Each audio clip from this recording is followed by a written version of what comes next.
In this video, we're going to turn a simple Tokyo Olympic dataset into a professional and interactive web dashboard using Claude AI.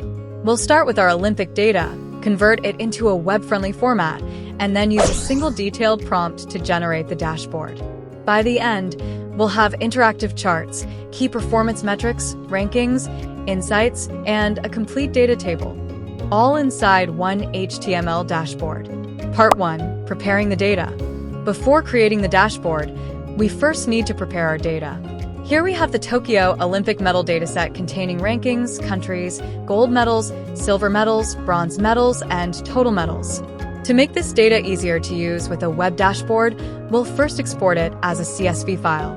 Open your Excel file, go to File, choose Export, and select the CSV file format. Save the file to your computer. Now that we have the CSV file, we need to convert it into JSON format.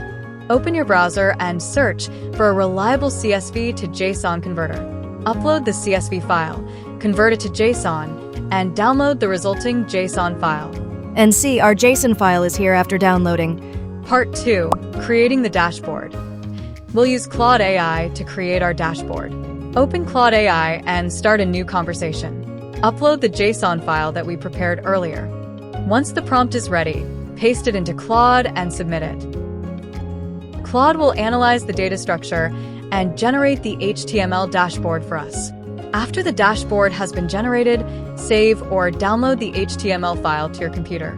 Now, let's open the HTML file in our browser. At first, the dashboard shows the upload screen. Simply click Choose JSON File and select the JSON file we created earlier. The dashboard will automatically read the data and build the visualizations. Finally, we have the complete Olympic data table.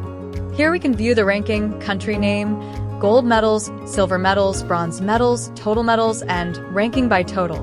The table also makes it easier to search and compare individual countries. So, instead of working with a basic spreadsheet, we now have an interactive interface for exploring the same information. And that's the final result. We've transformed a simple Olympic dataset into a complete web-based dashboard with KPI cards. The best part is that the dashboard reads the data dynamically, so we don't have to manually enter each value. A well-structured dataset combined with a detailed AI prompt can turn raw information into a professional dashboard in just a few steps. And that's how you can create a professional data dashboard using Claude AI and your own dataset. If you found this tutorial useful, make sure to like the video, share it with others, and subscribe for more tutorials. Thanks for watching, and I'll see you in the next one.